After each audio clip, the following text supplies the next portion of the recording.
দেখো বাজারে অনেকদিন খোঁজার পর বর আজকে নিজের পছন্দের ভেটকি মাছের কাঁটা পেয়েছে, তাই নিয়ে চলে এসেছে। দেখো ভেটকি মাছের কাঁটার মধ্যে কতটা তেলও রয়েছে। তোমরা কারা কারা এই কাঁটা খেতে পছন্দ করো কমেন্টে বলবে।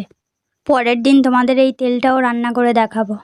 পারলে কাঁটাটা বাজার থেকেই কেটে নিয়ে আসো। দেখতেই পাচ্ছ আমার কাটতে কত কষ্ট হচ্ছে। এই কাঁটাটা প্রচুর শক্ত হয়, বাড়িতে কাটতে খুবই অসুবিধা হবে। কাঁটা তেল সমস্ত কিছু কেটে নিয়ে এবার পুকুর ঘাটে চলে এসেছি, ভালো করে ধুয়ে নেব। দেখো কাঁটাটা ভালোভাবে ধুয়ে নিয়ে চলে এসেছি। এবার ওর মধ্যে নুন, হলুদ, লঙ্কার গুঁড়ো, কিছুটা সর্ষের তেল দিয়ে ভালোভাবে মাখিয়ে নেব।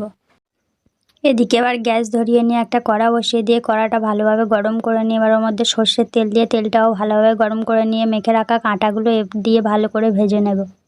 কাঁটাগুলো এক পিঠ ভালোভাবে ভেজে নিয়েছি, এবার উল্টে দিয়ে আর এক পিঠ ভালোভাবে ভেজে এবার তুলে নেব। বাকি কাঁটাগুলো এবার ভাজতে দিয়ে দেবো। কাঁটার তরকারি করার জন্য কিছু সবজি কেটে নেব। প্রথমে আলুটা নিয়ে ডুমো ডুমো করে কেটে ভালোভাবে জলে দিয়ে ধুয়ে তুলে নেব। এবার একটা মাঝারি সাইজের বেগুন নিয়ে ওই একই মাপে কেটে জলে দিয়ে ধুয়ে নেব।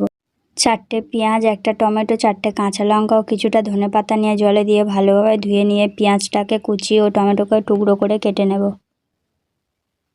2টো রসুন ও কিছুটা আদা নিয়ে আদাটাকে টুকরো করে করে কেটে নিয়ে এবার বেটে নেব।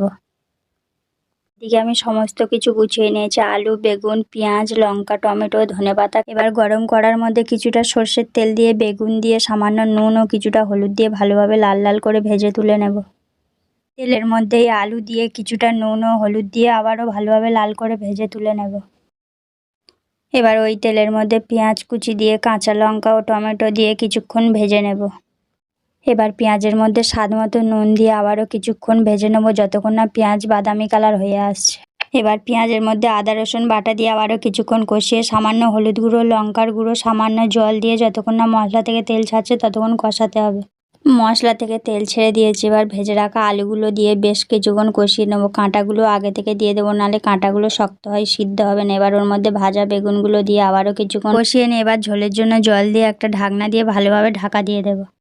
এবার ঢাকা খুলে নিয়েছি, ঝোলটা ভালোভাবে ফুটে গেছে। উপর থেকে গরম মশলা, ধনেপাতা ছড়িয়ে নামিয়ে নিলে রেডি হয়ে যাবে ভেটকি মাছের কাঁটা চচ্চড়ি। নতুন রেসিপি দেখার জন্য চ্যানেলটাকে সাবস্ক্রাইব করে দিন।